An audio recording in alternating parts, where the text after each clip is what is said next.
So I'm going to show you just how easy it is to make these needle felted acorns. Really quick, really easy. And if you like the bowl they're in, I've also got a video showing you how to make that. So let's get started. I'm going to show you the basic items they need. You need some wool that you can felt, and I'm going to say a coloured one and a brown one. Now these are finger protectors, which are a good idea, but you don't have to have them. And you're definitely going to need a needle felting needle. Now you'll see mine's in a handle, and I will talk to you about those as we go along. But all that matters is you've got a needle felting needle. It's a special needle with barbs on it. And then something underneath to go into.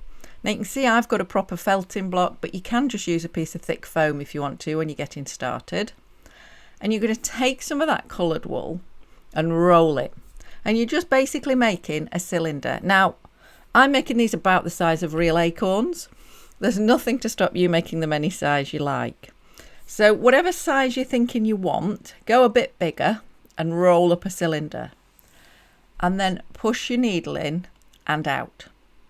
And in and out. And that's it. That's needle felting. And just keep going. Keep pushing that needle in and out and in and out. And you'll notice I just keep moving the cylinder. Just keep rolling it over. And that's because I'm going for that round shape around the acorn. So I don't want to end up with a flat side. And just keep going. And also you'll notice I keep going in the ends just to get those ends felted in. And what should be happening is it should be getting more and more solid. Your barbs on your needle felting needle are tangling those fibres together, which is compressing the wool down and sculpting it basically into a more solid object. And that's what needle felting is. You're sculpting with the wool. And obviously I've sped this up. Take your time, especially if you haven't got needle protectors. I have done needle felting without them. And you have to be very careful. The needles are incredibly sharp. They're also very easy to break, so make sure you go in and out straight. Don't try and bend the needle while it's in the wool, you will snap it. If you think you're there, pause. Try it against what size you want. So I'm just trying it against an acorn and we're doing all right. But it's quite soft. Now, if there's one mistake you might make with needle felting, it's not needle felting enough. You have to keep going and going and going. You really want it firm. So I'm back to carrying on. I'm just making it into the shape I want by just repeatedly pushing that needle in and out. And as I've said, making sure you don't bend it. Doesn't matter if you're going up and down, side to side, so long as it's straight.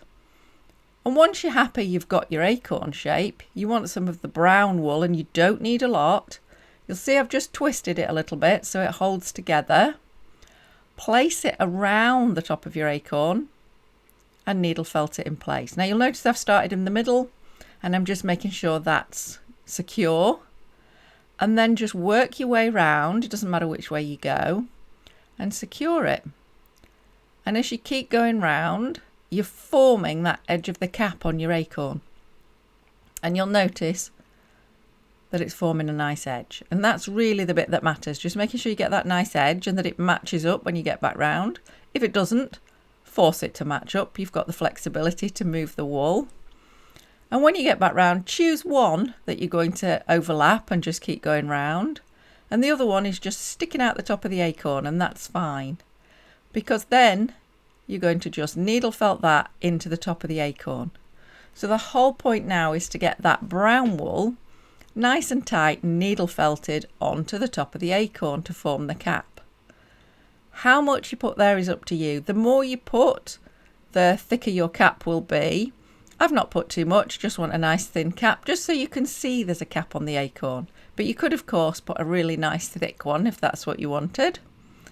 Now, I hope you're enjoying this and you're starting on needle felting. And if you are, could you give me a thumbs up so it spreads to more people, please? Don't worry, I haven't forgotten the leaf basket. I will tell you about that at the end. And in fact, there'll be a link to it, to the video. So don't worry, that's coming up. So you can see I've now got a cap on my acorn. And I'm just standing it up to get into the top there. And just keep needle felting until you're happy with it. At the end of the day, this is your acorn. And then once you are, we need to think about a stem. So you really do need just a tiny bit of wool. and you're going to form a cylinder again, but this time it's a tiny cylinder. And I've got to confess that without needle, we don't need to protect the needle, without finger protectors, this is going to be a challenge. So you're just going to do exactly what you did for the acorn, but obviously on a much smaller scale. So it's a little bit more fiddly and intricate.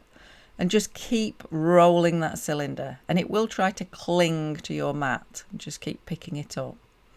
Now, you've noticed that I've got a handle on my needle, and I do recommend that. It's so much easier and so much more enjoyable, and they are so inexpensive. I'll put some links down below for some various bits of needle felting equipment on Amazon if you want to have a look. And it'll just give you an idea for prices and give you an idea of the sort of things you might want. You can buy kits, or you can just have supplies and make all sorts of different things. Indeed, once you've done a kit, you might have some spare and decide to make something else out of it. But you can see my stem is getting more and more solid. How solid should you go? It really is up to you. But again, the only mistake you'll make is not making it solid enough. So do keep going until it's really quite sturdy. You don't want it to be able to rip.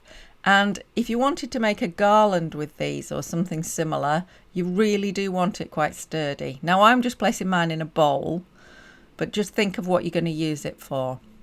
Now to attach it to the end, just place it so that one end is in the middle of the top of your acorn, and push your needle through a little bit of the stem and the top of the acorn. And then just keep doing that. Now obviously you need to rotate the acorn and secure it on all sides. And just keep carefully going round. Now obviously your stem's trying to wander around and be awkward. It is a tiny little thing. But if you just keep going round, you'll notice it get more and more secure. And if you just keep going, it'll become secure. Again, decide what you're using it for how secure that needs to be. And if you keep going long enough, you'll make your stem quite a bit shorter, but just keep going until you're happy with it. And then you've got an acorn with a stem. Now you'll notice, look, my needle has slipped inside the handle, so we'll just have to sort that out to carry on. And then once you've got one acorn, why stop there? So you could make lots of these and put them in a bowl, hang them on garlands, just place them on your mantelpiece. They just add a bit of a nice autumnal vibe. I think so anyway. So the bowl I talked about is just made using autumn leaves, artificial ones. There's a video on the screen that it's linking to so you can make yours, and they really are super easy. So I do recommend having a go to keep going with that autumn vibe.